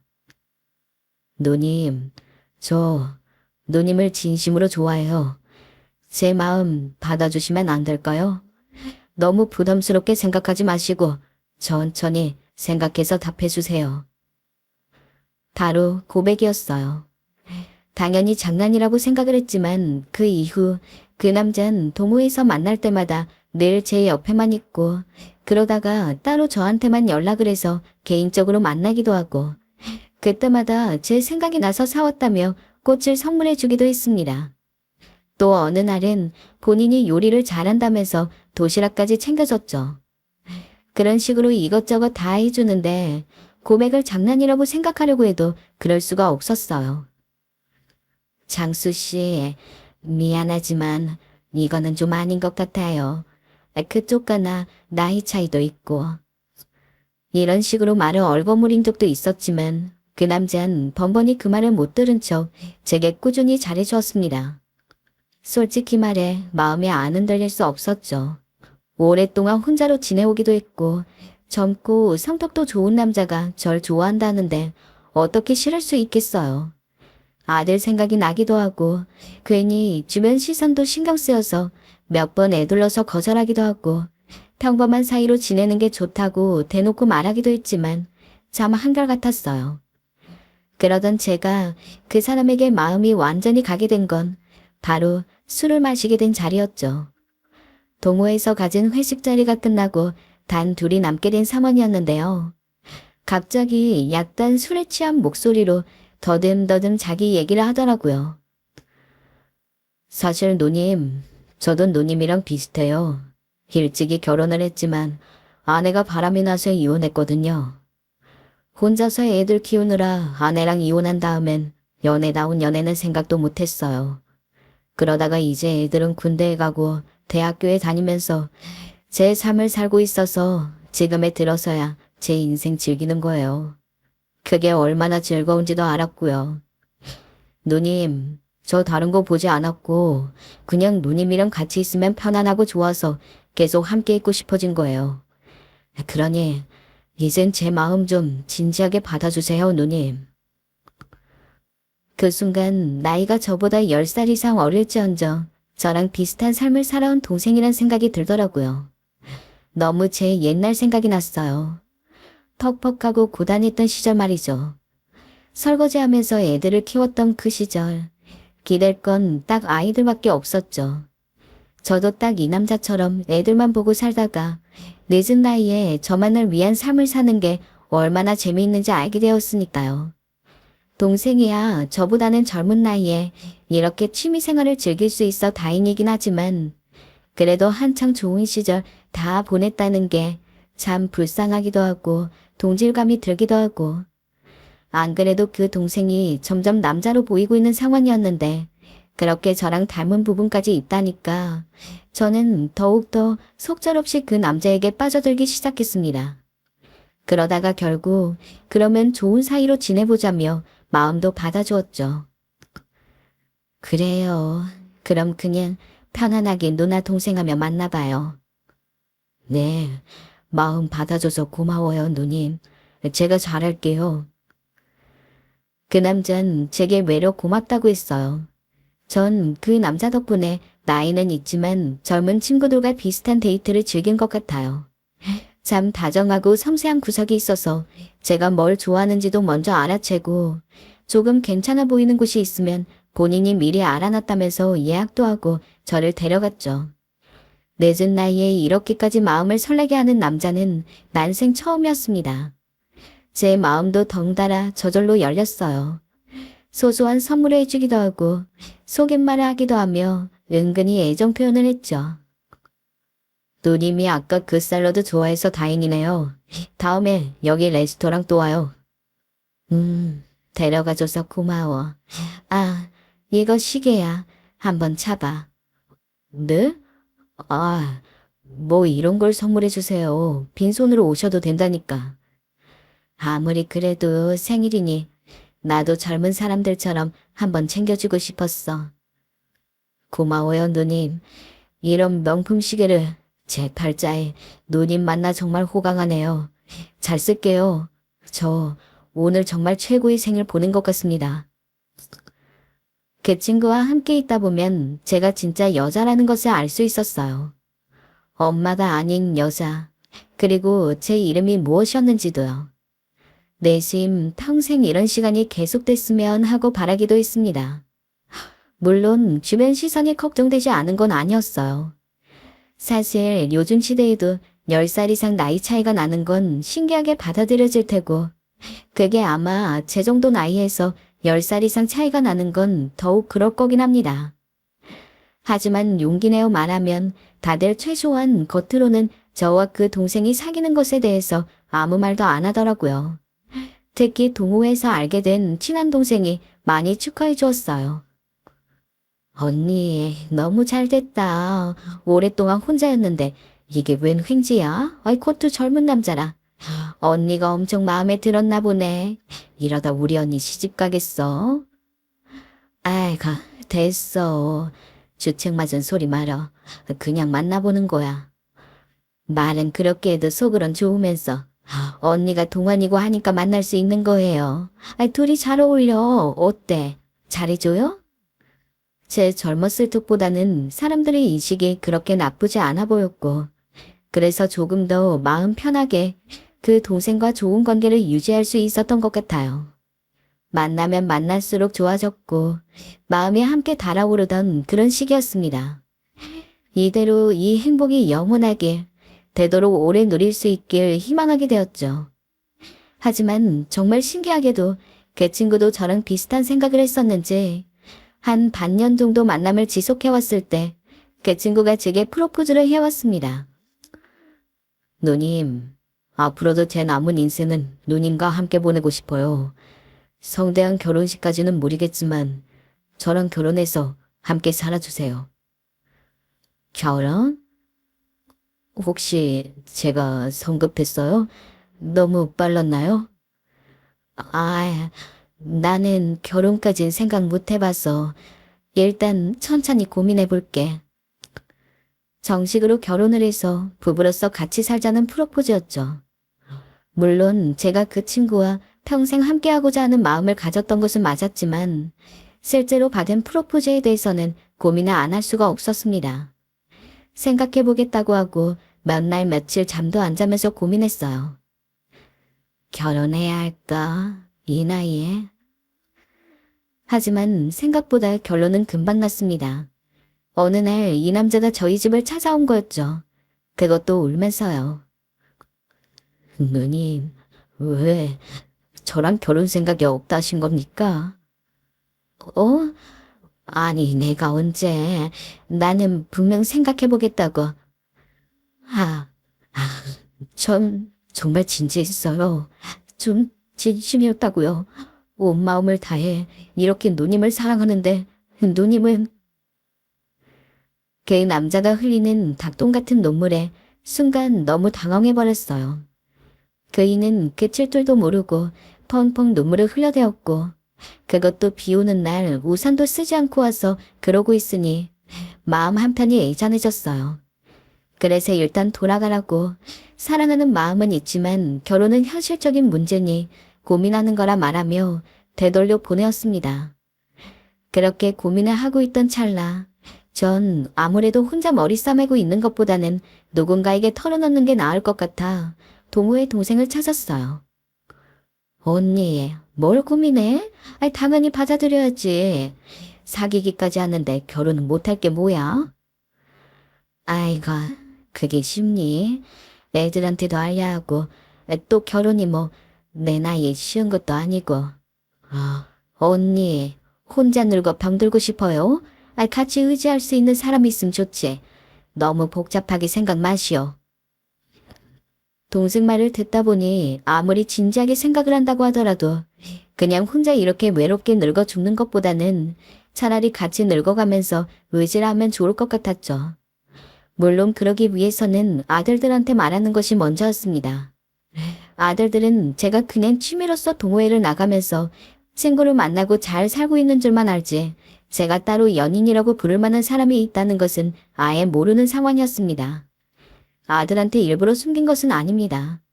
하지만 굳이 이야기를 안 한 것도 맞습니다. 그래도 엄마이고 부모인데 괜히 좀 부끄럽기도 하고. 하지만 사귀는 거야 말을 안 한다고 하더라도 프로포즈까지 받았는데 그걸 비밀로 할 수는 없었죠. 얘들아, 엄마가 말할 게 있는데 말이야. 내가 동호회에서 만나게 된 남자가 있어. 근데 만나다 보니 사람도 괜찮고 엄마도 늦은 나이지만 의지할 수 있는 사람이 생겨서 좋더라. 그래서 말인데 너희들 생각은 어떻니? 동호회에서 만나게 된 40대 후반의 남자가 있다. 어찌저찌 남자 쪽이 먼저 고백을 했고 나는 고백을 받아서 좋은 관계로 잘 지내고 있었는데 얼마 전에 그 친구가 나한테 프로포즈를 했다. 그래서 가능하면 그 애랑 결혼을 해가지고 잘 살고 싶다. 너희는 어떻게 생각하냐? 그렇게 말을 하면서도 저는 아들들이 당연히 제 결혼을 찬성할 거라고 생각을 했습니다. 아들들은 언제고 제가 좋은 사람 좀 만났으면 좋겠다면서 이제 자기들이 다 컸으니 엄마도 엄마 인생 살라고 입이 아프게 얘기했던 애들이거든요. 그러나 제 이야기를 들은 아들들의 표정은 썩 좋지 않았습니다. 한동안 제 이야기를 곱씹는 듯 하더니 어쩐 일인지 반대를 하는 거예요. 엄마, 나는 그 사람 못 믿어요. 아니 갑자기 왜 엄마한테 결혼을 하자느니 말도 안 된다고 생각해요. 그 남자 혹시 엄마 돈 보고 접근한 거 아니에요? 그럴 가능성이 충분해요. 아니 그게 무슨 말이냐? 그런 나쁜 사람 아니다. 나와 비슷한 처지에 있는 사람이야. 나를 잘 이해해주고. 그게 다 거짓말인지 어떻게 알아요? 엄마, 죄송한데 저희가 겪어본 사람이 아니라 못 믿겠어요. 저도 형 말에 동의해요. 저희가 알아보기 전까진 안 돼요. 솔직히 그렇게까지 대놓고 반대를 할 줄은 몰랐기에 저는 놀랐습니다.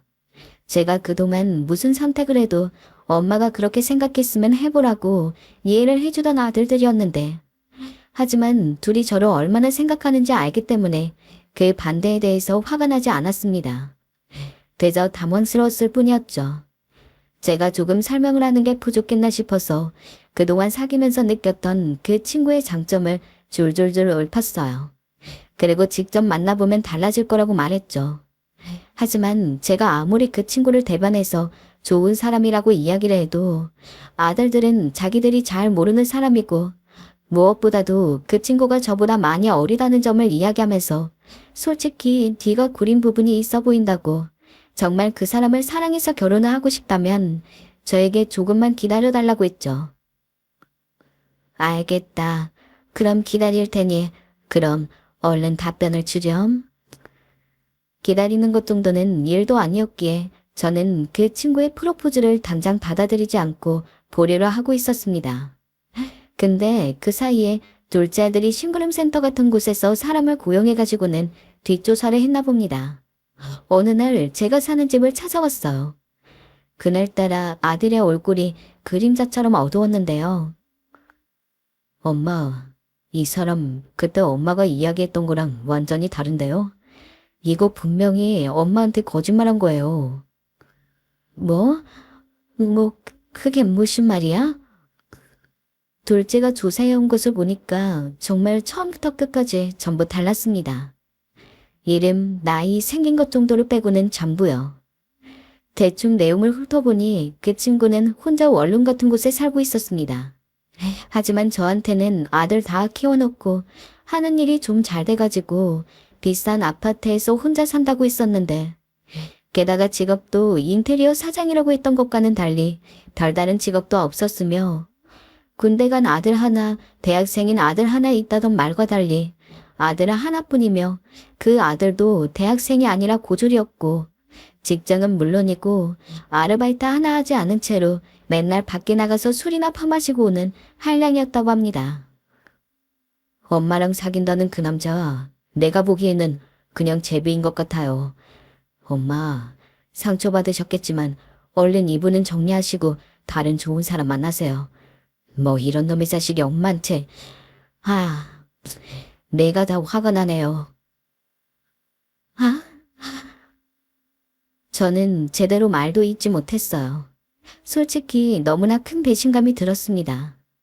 저는 그 남자가 말한 그 어떤 한마디도 의심하지 않았었는데 정말 모든 것들이 저에게 이야기한 것과는 달랐다니. 결혼이고 뭐고 아들들 말대로 당장 사귀고 있는 것조차 다시 한번 물어야 할 사건인 만큼 저는 그 즉시 남자에게 전화를 걸고는 약속을 잡았습니다. 그리고는 평소 자주 만났던 곳에서 이야기를 나누기 시작했어요. 내 아들이 알아낸 건데 이거 사실이야? 솔직하게 다 말해. 면전에서 대놓고 둘째가 이야기했던 모든 것들을 전부 말하며 꼬치꼬치 캐물었는데 이 남자는 고개를 떨구더니 순순히 모두 사실이라고 하더군요. 사실? 사실이라고? 그럼 날 지금까지 속였단 말이야. 죄송해요, 누님. 정말 드릴 말이 없습니다. 화가 나서 손이 덜덜 떨리고 있는데 남자가 울면서 말을 하더군요. 솔직히 누님을 너무 사랑했는데 누님은 저랑 달리 가진 것도 많고 내가 사실 이런 놈이라는 것을 전부 이야기하면 누님이 저를 떠날 것 같아서 거짓말을 했어요. 너무 미안해요. 이제 와서 누님과 결혼하는 것은 제 욕심일 테니 결혼을 하지 않아도 좋아요. 하지만 지금처럼 오손도손 때로는 친구처럼 때로는 연인처럼 이렇게 지내면 안 될까요? 속인 건 너무 죄송해요. 사람 마음이 참 이상합니다. 분명 만나기 전까지는 반드시 헤어지려고 마음을 먹고 왔는데 막상 남자가 모든 것을 인정하고 그렇게 약한 면모로 보이니까 저로서도 그렇게 매몰차게 굴기가 어려웠어요. 엄마, 어떻게 됐어요? 정리됐죠? 그게 말이다. 엄마, 정리 안 한 거예요? 아니, 무슨 생각으로 그러신 거예요? 말씀드렸잖아요. 그놈의 자식 제비라고요. 사기꾼이에요. 대체 뭘 믿고 그러시는 거예요? 그날 제가 그 남자를 만나서 반드시 헤어질 거라고 생각을 했던 아들들은 제가 우물쭈물거리며 아직 헤어지지 않았다고 하자 빨리 헤어져야 뒤탈이 없다고 저를 닥달했습니다. 아들들 말도 일리가 없다고는 생각하지 않았어요. 솔직히 그냥 순수하게 사랑해서 만난다기에는 제 나이가 워낙 많기도 했고 그리고 요새 워낙 다른 사람 등쳐먹는 사람들이 많다 보니까 아무리 제가 그 남자를 좋아한다고 해서 그 남자 역시 그렇게 순수한 마음으로 저를 좋아하지 않을 가능성도 있다는 걸 알고 있었죠. 그래서 일부러 그 이후로는 그 남자의 모든 행동이 다 거짓일 가능성을 염두에 두고서 이전과 같은 만남을 가졌습니다. 근데 보통 제비는 돈을 노래하는 거 아닌가요? 그 친구 말대로 저는 아들들 잘 둔 덕분에 혼자서도 잘 먹고 잘 살고 있었고 그러면 솔직히 밥을 먹든 커피를 마시든 저한테 돈을 내게 해야 할 낌새가 보여야 하는데 남자는 제가 지갑이라도 꺼낼라 치면 누님이 왜 돈을 내요? 제가 낼게요. 제가 누님을 더 좋아하니까요. 라며 자기가 먼저 지갑을 꺼내들었습니다. 물론 제가 살 때도 있게 있었지만 솔직히 그냥 아들들 말대로 무조건 그 친구를 제비라고 단정짓기에는 그 친구가 저한테 쓰는 돈이 아예 없지도 않았죠. 어떤 때는 너무 비싼 곳에 가길래 일부러 밥을 먹고 나온 뒤에 제가 돈을 주겠다고 했지만 그런 것마저 거절한 적이 있었습니다. 얘들아, 내가 그 친구를 더 몇 번 만나봤는데 아무리 봐도 제비짓을 할 만큼 야무지진 못해. 만날 때마다 돈도 거의 그 친구가 내는걸. 엄마가 생각하기엔 니들이 조금 과민하게 반응하는 것 같구나. 이 사람 날 속인 것도 내가 자기를 버릴까봐 무서워 그런 거래. 니들이 조금만 이해해줄 순 없겠니? 엄마, 안 돼요. 제발 정신 차려요. 지금이야 그렇게 돈 쓰는 거지. 결혼이라도 해봐요. 그럼 그땐 본색을 내보일 거라고요. 엄마, 원래 이러신 분이었어요? 왜 갑자기 잘 사시다 이상한 남자한테 빠지셔서 이러는 거예요? 승기야, 진정하고 엄마 말 좀 들어봐. 아들들한테 이런 부분에 대해서 이야기를 해보았지만 아들들은 그래도 그럴 리가 없다면서 지금은 제가 결혼을 하고 있는 상황이 아니기 때문에 괜히 자기가 섣부른 짓 해서 놓칠까봐 일부러 돈도 쓰고 잘해주는 거라며 저보고 제발 정신 차리라고 했어요. 그리고 둘째는 화가 나 저와 말다툼까지 하게 되었죠. 참 이런 상황이 되니 저도 속상하고 그랬습니다. 처음 알게 된 사랑을 아들들이 이토록 반대할 줄이야. 그러던 어느 날 제가 만나는 동생도 이 사실을 알게 되었습니다. 알고 보니 아들들이 그 남자 사는 곳에 가서 깽판을 쳐놨더라고요. 엄마, 두고 보세요. 내가 이놈 자식 속내 다 밝혀낼 테니까요. 전날 이렇게 말하고 제 집을 나섰는데 설마 그 남자 사는 곳에 찾아갈 줄은.